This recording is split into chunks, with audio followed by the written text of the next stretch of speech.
Salam sejahtera untuk kita semua. Kita akan belajar dari 2 Tesalonika pasal 3 ayat 1 sampai 15. Temanya adalah hidup produktif dalam menantikan kedatangan Tuhan. Saya akan bacakan 2 Tesalonika 3 ayat 1 sampai 15. Berdoa dan bekerja. Selanjutnya, saudara-saudara, berdoalah untuk kami supaya firman Tuhan beroleh kemajuan dan dimuliakan sama seperti yang telah terjadi di antara kamu, dan supaya kami terlepas daripada para pengacau dan orang-orang jahat, sebab bukan semua orang beroleh iman. Tetapi Tuhan adalah setia, Ia akan menguatkan hatimu dan memelihara kamu terhadap yang jahat. Dan kami percaya dalam Tuhan bahwa apa yang kami pesankan kepadamu, kamu lakukan dan akan kamu lakukan. Kiranya Tuhan tetap menunjukkan hatimu kepada kasih Allah dan kepada ketabahan Kristus. Tapi kami berpesan kepadamu, saudara-saudara, dalam nama Tuhan Yesus Kristus, supaya kamu menjauhkan diri dari setiap saudara yang tidak melakukan pekerjaannya dan yang tidak menurut ajaran yang telah kamu terima dari kami. Sebab kami sendiri tahu bagaimana kamu harus mengikuti teladan kami, karena kami tidak lalai bekerja di antara kamu, dan tidak makan roti orang dengan percuma, tetapi kami berusaha dengan berjerih payah siang malam supaya jangan menjadi beban bagi siapapun di antara kamu. Bukan karena kami tidak berhak untuk itu, melainkan karena kami mau menjadikan diri kami teladan bagi kamu supaya kamu ikuti. Sebab jika waktu kami berada di antara kamu, kami memberi peringatan ini kepada kamu, jika seorang tidak mau bekerja, janganlah ia makan. Kami katakan ini karena kami dengar bahwa ada orang yang tidak tertib hidupnya dan tidak bekerja, melainkan sibuk dengan hal-hal yang tidak berguna. Orang-orang yang demikian kami peringati dan nasihati dalam Tuhan Yesus Kristus, supaya mereka tetap tenang melakukan pekerjaannya dan dengan demikian makan makanannya sendiri. Dan kamu, saudara-saudara, janganlah jemu-jemu berbuat apa yang baik. Jika ada orang yang tidak mau mendengarkan apa yang kami katakan dalam surat ini, tandailah dia dan jangan bergaul dengan dia supaya ia menjadi malu. Tapi janganlah anggap dia sebagai musuh, tapi tegurlah dia sebagai seorang saudara. Amin. Hidup produktif dalam menantikan kedatangan Tuhan. Untuk hal produktif, kita bisa melihat bahwa bangsa Indonesia ini banyak yang usianya produktif, yaitu yang usia antara 15 sampai 60 tahun. Dan bagaimana dampaknya dengan bonus demografi ini terhadap pemberitaan firman, khususnya menantikan kedatangan Tuhan.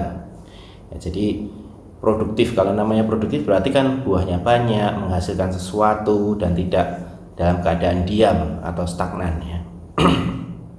Kita akan belajar tentang bagaimana sikap kita sebagai orang yang percaya kepada Yesus yang hidup di era global seperti ini dan dalam masa bonus demografi. Ya, ada 3 bagian penting yang akan kita pelajari. Yang pertama, setia di dalam kasih. Di dalam 2 Tesalonika pasal 3 ayat 1 sampai 6 itu tadi Tuhan melalui Rasul Paulus berikan nasihat kepada jemaat yang ada di Tesalonika untuk tetap setia. Kesetiaan Allah dalam wujud kasih-Nya itu memberi anugerah kepada setiap orang percaya yang menerima Tuhan untuk menjadi orang yang setia membawa kasih Allah dalam wujud nyata mengisi hidupnya di dalam dunia. Jadi setelah percaya dengan Yesus sebagai Tuhan dan Juru Selamat tidak berhenti sampai di situ, tapi ada hal yang harus dilakukan supaya menjadikan hidupnya itu menjadi berbuah atau menjadi produktif. Setia dalam kasih.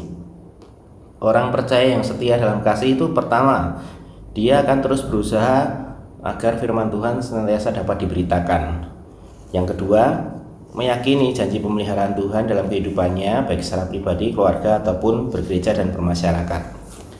Dan yang ketiga, orang yang percaya tadi, dia akan tetap tabah dan setia menghadapi persoalan yang datang, tapi dengan kekuatan Tuhan, bukan kekuatannya sendiri.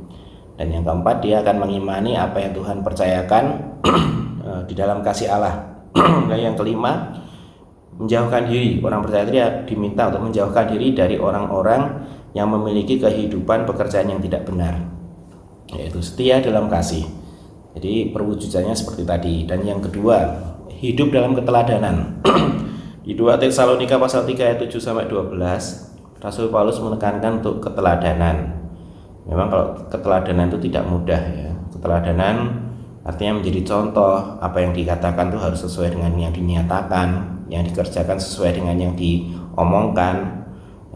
Keteladanan. Jadi kalau keteladanan kita patronnya atau contoh yang paling tepat ya memang Yesus. Kita berusaha hidup sempurna sama seperti Yesus sempurna. Dan yang ketiga, jangan jemu berbuat baik. Kadang-kadang saat berbuat baik terasa bosan atau mungkin ini ada gunanya atau tidak.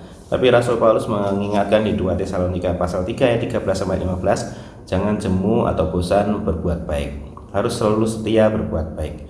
Kita semua diselamatkan memang bukan karena perbuatan baik, tapi saat sudah diselamatkan itulah kita menunjukkan keselamatan kita dengan berbuat baik. Ada 3 perbuatan baik yang harus kita lakukan supaya iman kita itu bertumbuh. Yang pertama, melalui pemberian. Perbuatan baik melalui pemberian. Yang kedua, perbuatan baik melalui perkataan yang penuh berkat. Jadi kalau bicara itu yang baik, yang menjadi berkat. Yang ketiga, perbuatan baik melalui kesaksian. Ya, memang perlu pengajaran khusus supaya orang Kristen dapat menjadi jemaat yang tahu bagaimana harus berbuat baik dan tidak bosan, tidak lelah, dan tidak lupa berbuat baik. Kesimpulannya, orang percaya harus dapat hidup produktif menjelang kedatangan Tuhan yang kedua kali dengan kesetiaan dalam kasih dan keteladanan hidup. Juga perbuatan baik orang percaya melalui pemberian, perkataan berkat dan juga kesaksian-kesaksian yang indah. Demikianlah, Tuhan Yesus memberkati.